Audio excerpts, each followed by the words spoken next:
Thank you very much.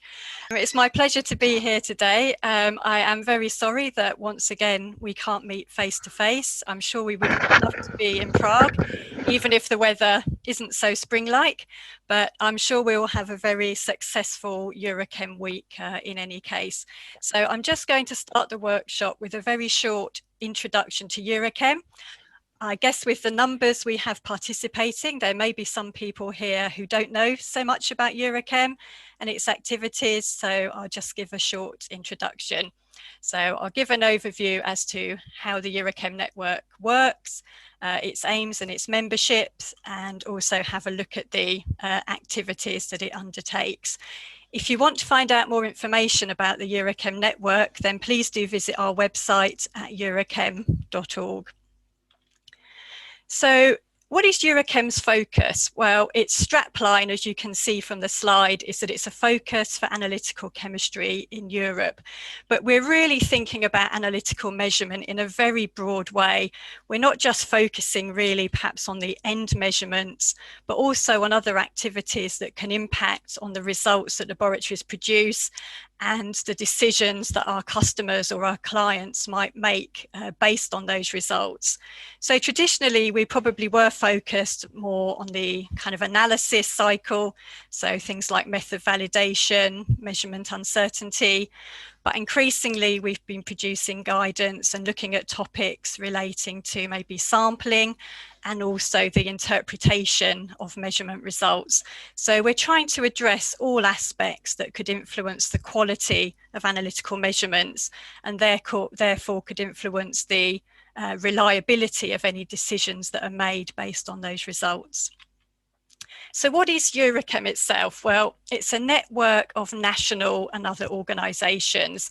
So it's not open to individuals, but we'll see in a minute that it is a network of national Eurachem organisations, such as Eurachem Czech Republic, who are hosting the events this week. It was founded in 1989 and provides a focus on these main topics, but as I said, also some broader issues. And our main activity is really around providing guidance, but also in organising workshops and training events. Our primary audience would be laboratories for analytical measurement, but also accreditation bodies and other related organisations. So who are our members? Well, currently we have 36 members, so that's 35 countries plus the European Commission. And Eurachem has two categories of membership. We have full membership, which is open to countries within the EU and EFTA, European Union accession states, and also countries that have an association agreement with the European Union. But because we're bigger perhaps than just the EU, we also open up membership to other European countries that have a good analytical chemical infrastructure. And you can see our current membership on the map, coloured green, and you can see we have got very good coverage across Europe. We also have, excuse me, going too fast. As well as our membership, we also have cooperations with a number of liaison organisations that are obviously related to analytical measurement. So organisations such as Euromet and Eurolab, European accreditation, so European organisations, but also more international organisations as well. So I mentioned briefly our key activities. So organising workshops such as this and other training activities. And these generally have a focus on analytical quality assurance activities. And they're hosted by our member countries. We also produce a range of guidance documents, which we'll see in a moment. Those are disseminated freely via the website, and also we encourage translation and publication by our members so that we can broaden the reach as far as possible.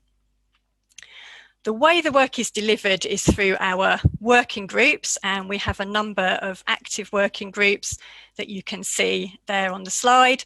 So some are very focused on particular areas, so say for example proficiency testing or method validation, but we have some that have perhaps a broader remit, such as education and training. So I mentioned the workshops, so that's one of our key activities. We've actually been running workshops really since Eurachem was founded back in the late 1980s, but this is just a selection of the workshops that have been delivered since 2010. And it's quite common now that during the General Assembly week, we will organise a technical workshop, but we also have other standalone workshops as well. And you can see the types of topics that have been covered. So again, very much with our focus on quality assurance, but also some related topics, such as perhaps how we make decisions based on analytical measurements. What's coming up in the future? Well, I know this time last year, I said I was hopeful that we would all be able to meet face to face for the General Assembly week. Unfortunately, that wasn't to be, but we are looking forward. So I'm going to say again that hopefully next year we will be able to meet face to face for the General Assembly and another technical workshop. So the plan is that in May 2022, we will meet in Tbilisi in Georgia, hosted by GLab. If that's not possible, then again, there will be arrangements to have an online event. We also have another conference planned. So the proficiency testing series of international workshops has been running for a number of years. It's now in its 10th edition. This is a really large event with a very large international audience. So it was felt that this event really benefits from actually being held face to face rather than online. So this event has unfortunately had to be postponed a couple of times, but we're hopeful that come September 2022, we will be able to meet in Windsor in the UK. So just quickly looking at our guidance documents, there's a range of different documents that we produce for our working groups. So we produce our Eurachem guides, which are quite substantial documents that provide recommendations on good practice. Recently, we've also produced some supplementary guidance. So this is where perhaps there's a specific topic related to a guide that needs further detail or further information. And also we have a wide range of information leaflets, and these are typically 2-page documents that introduce a Eurachem guide or provide introductory information on a topic of interest. And as I mentioned, all of these are available from the Eurachem website free of charge.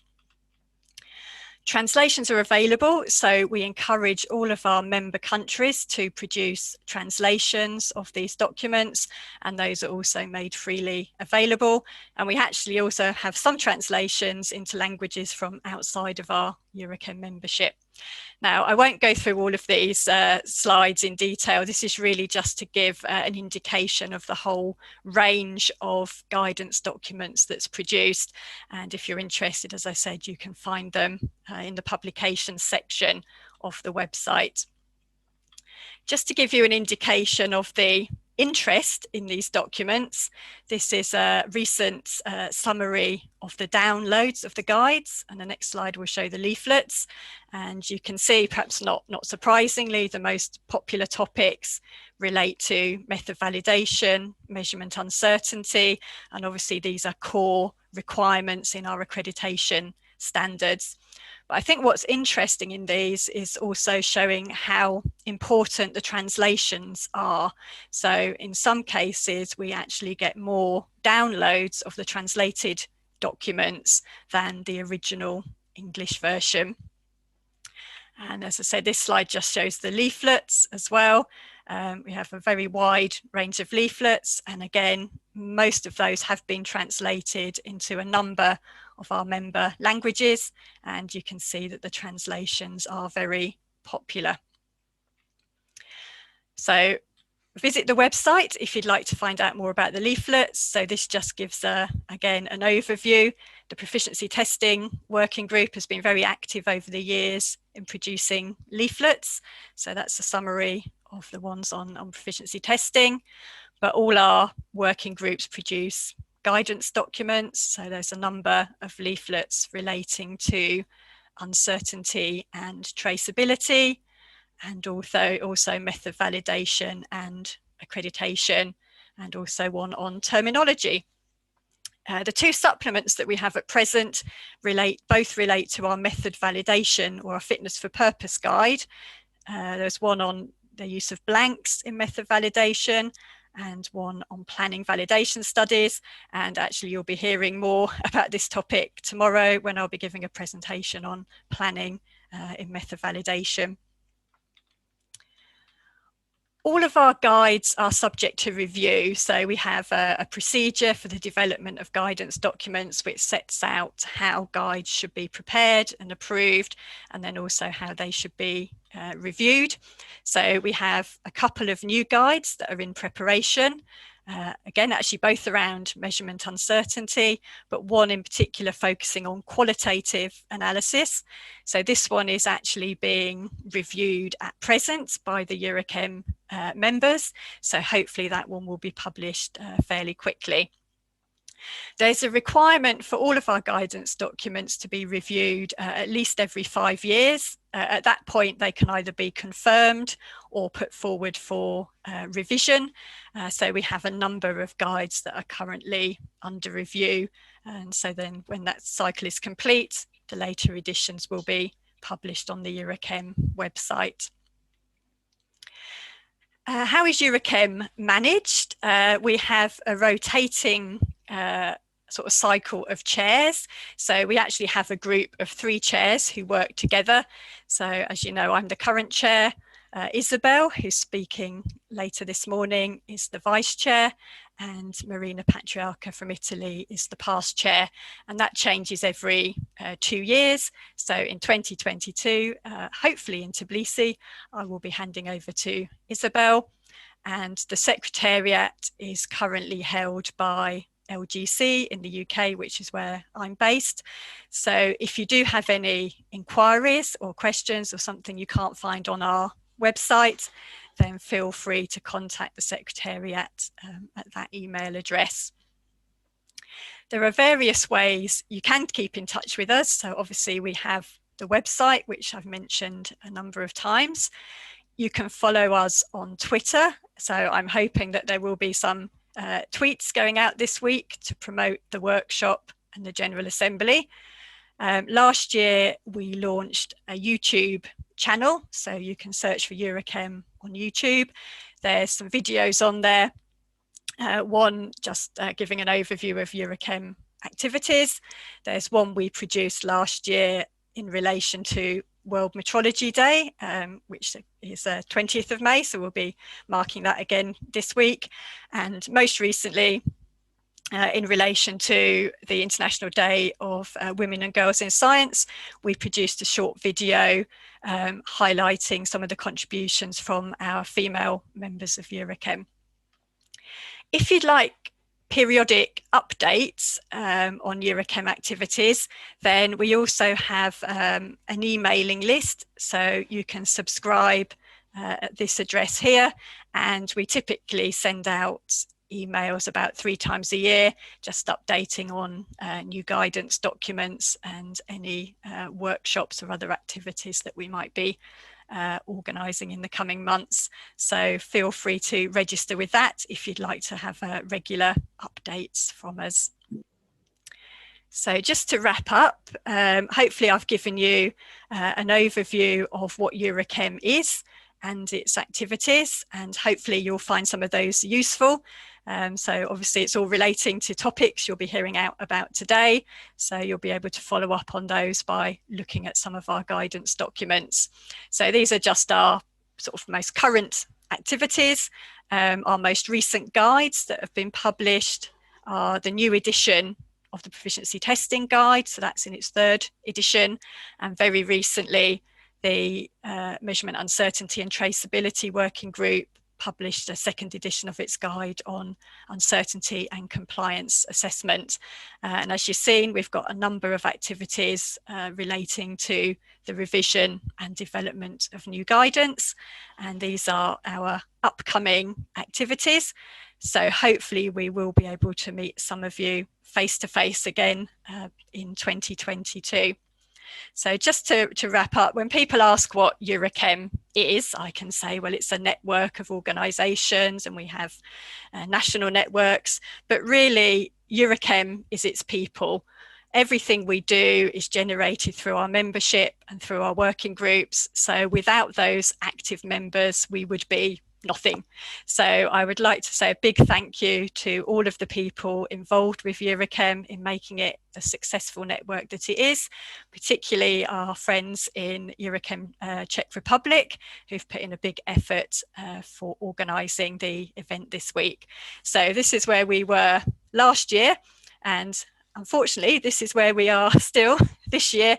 But as I say, I'm sure it will be a successful week. Thank you.